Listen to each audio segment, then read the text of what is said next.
Today we're going to talk about the Bandai Super Robot Chogokin Gurren Lagann.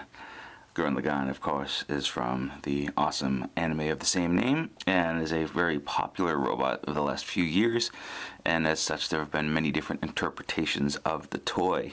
This is the first diecast one that Bandai had previously done a composite version of this character, which in my opinion had better proportions, but it was tricked out with shitty tribal tattoos all over it.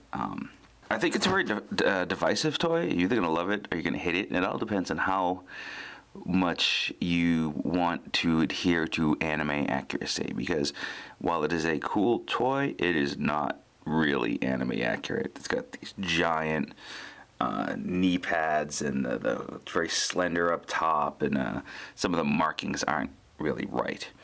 So right off the bat, if that's going to be an issue for you, you're not going to dig it. I don't mind it so much because I'm not a stickler for it has to look just like it does on the show. So one thing this has going for it is super posable. But that could be a little bit to its detriment because there are lots of little panels and such. And those panels don't always stay on that great.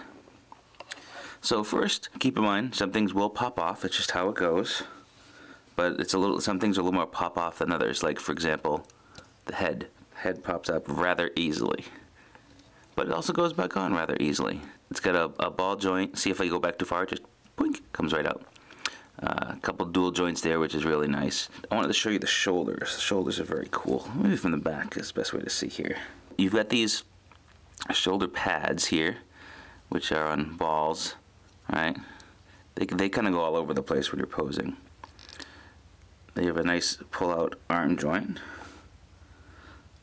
The the arms, of course, rotate freely on that, and then the thing for the panel slides up, right? So that's a lot of motion going on there. Same thing with the elbows. Check this out. Okay, you have a swivel joint there, and it swivels again. So it swivels in two places, and not only does it bend like that, but then there's another panel. Look at that. It's a lot of motion. If you want to get even crazier, the fist is also on a ball joint, so that's cool. The next cool joint to pay attention to is the torso. So it has the face on here.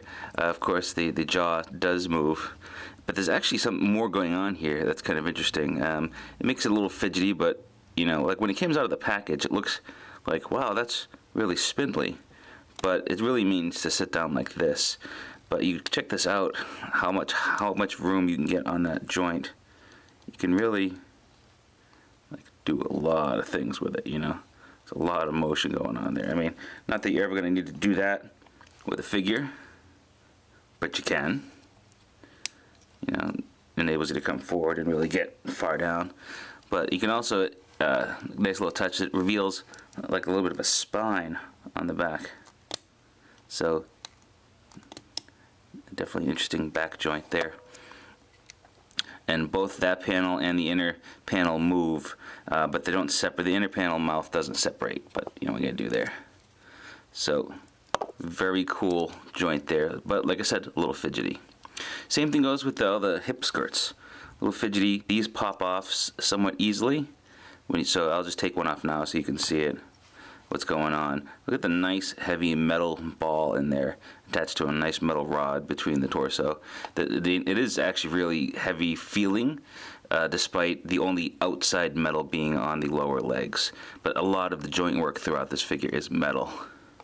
I don't know if like Chogokin to me is really metal used on the outward appearance. Yes, it feels heavy, but having all of the actual metal kind of obscured inside the figure is kind of cheating on a Chogokin, if you ask me. This is all metal on the outside.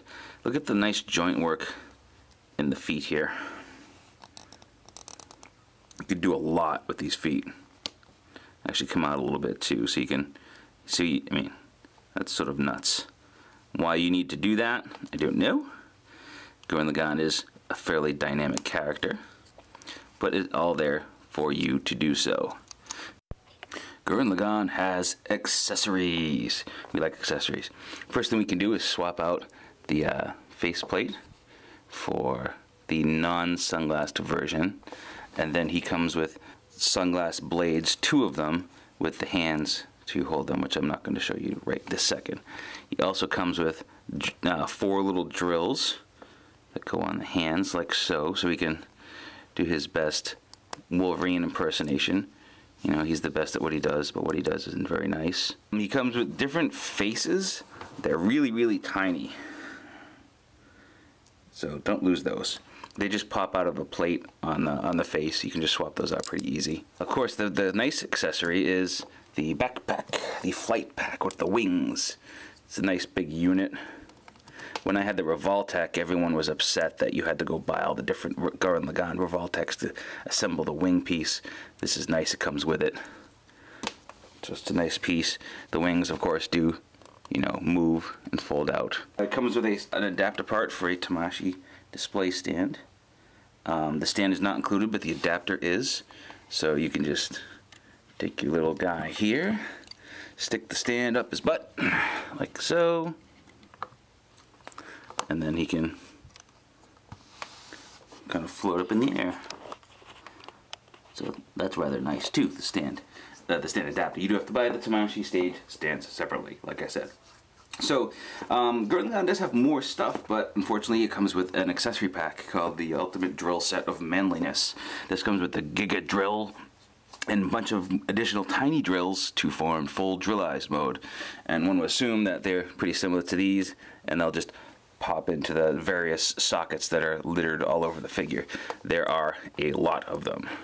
It is a great little figure. I like it a lot, but once again, if you are a stickler for anime accuracy, you will probably have a conniption over this one, because it really is not at all accurate to how Gurren Lagann is displayed in its associated media.